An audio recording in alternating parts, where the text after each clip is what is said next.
You are watching 2+U Nevada. Joining us again this afternoon, we are so excited to have Assistant Special Agent in Charge Nathaniel Holland of the FBI Las Vegas office and Executive Assistant United States Attorney Sue Fahmy. She is located up here in Reno. Essentially, for folks at home to know, Nate is #1 in the state of Nevada for the FBI, and Sue is #2 for the state of Nevada for the U.S. Attorney's Office, and you are located here in Reno. Thank you both for being here. Now, you run and oversee the Reno field office. The Reno satellite office, that is Satellite correct. office. Yes, Okay, yes. And we've got a number of satellite offices here in Nevada. We do. So we have our main office in Las Vegas, and then we have 3 satellite offices. We have one in Elko, we have one in Reno, and South Lake Tahoe as well. And when we first chatted with you last week, we were talking about the role and what you've seen in crime trends here in the state of Nevada, really nationwide, but it is also hitting us here in northern Nevada at, I think, alarming numbers. So we're now delving more deeply into cyber fraud. And why is it so important that we have this conversation, sir, about cyber fraud in front of the holiday season? Well, I think cyber fraud has become more rampant because you can touch more victims as opposed to, traditional fraud. In the internet, you can email people, you can send them text messages, you can communicate with them through social media apps. So it makes it so much easier for not only just, actors here in the U.S., but also overseas as well. And as far as just, during the holiday season, this is a big time for scammers. They're looking for money to buy Christmas gifts, or they're just, looking to ruin people's Christmas. So we're trying to educate not just the elderly community, but everyone about cyber crime threats. And Sue, how do you even get these bad guys in a courtroom? Like, it seems so hard to be able to prosecute them. Well, when you have great law enforcement agencies like the FBI, our other federal partners, our amazing local partners, it makes it easier. They can be complex cases. Sometimes it's difficult to find the perpetrators, but our law enforcement partners do a great job in putting the cases together, so it makes it easier for us to do that. When it comes to the holidays, I was so surprised to hear some of the types of fraud that there are out there specific to our elderly population. So Nate, kind of go into what you are seeing cyber fraud wise targeted towards senior citizens. Like I said before, you may have like an investment scam where, an elderly person may have retired and they're living off of their savings, their investment savings, and also maybe Social Security, but they're looking for other ways to maybe invest. And someone may call them regarding a crypto, investment or some other type of, virtual investment.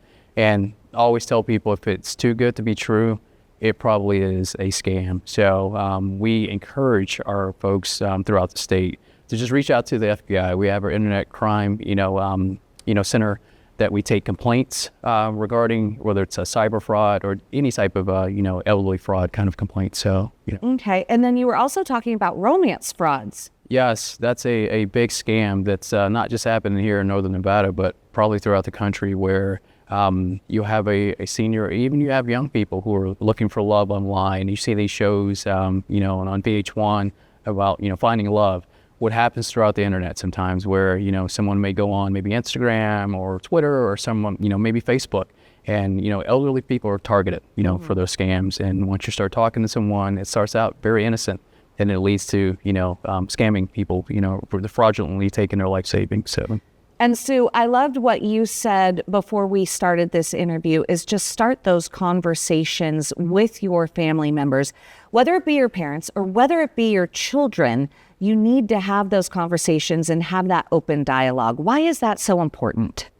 Because they're a lot more aware. I think especially when it comes to children, they think they live in a safe bubble. And I started out very young with my kids. In fact, some of my friends would say, is that age appropriate? Should you be talking to your children about that? You're scaring them. I think there are ways that you could talk to your children in an age appropriate way. Mine are 17 and 20 now, so I could talk to them a lot differently. But when they were younger, a lot younger, I did talk to them about violent crime. I did talk to them about theft. There are ways you can talk to them in an age-appropriate way.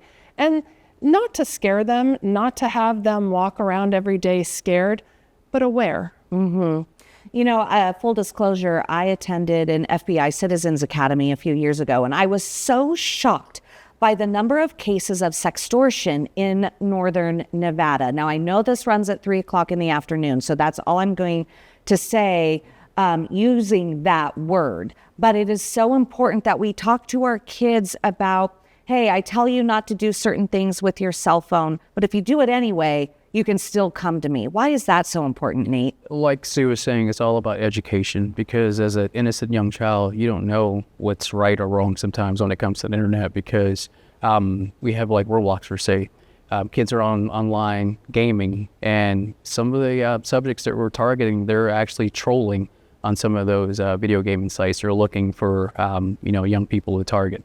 We've had certain situations where you'll have targets of our investigation that are on Instagram, and they'll offer a young teenage girl, hey, you want to become a model? And of course, sometimes these teenagers are spending hours online, and they'll say, yes, I want to become a model. And it starts out sending an innocent picture, and then it becomes, send me a nude photo. And then once they send that nude photo, then that's where the conversation switches. Absolutely. And it becomes leverage for that bad guy to take advantage of that young teenager. And it happens to adults as well. It happens to athletes. There's been cases regarding sextortion. So it just doesn't touch the teenagers or even toddlers. It's also adults as well have to be aware of some of the scams that are happening online.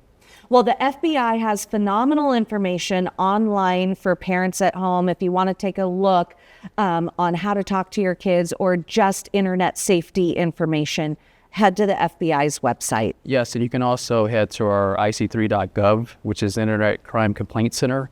And that's a mechanism to see what trends are happening, whether it's fraud or other cyber-related crimes. So it's a really good resource for the general public to look at.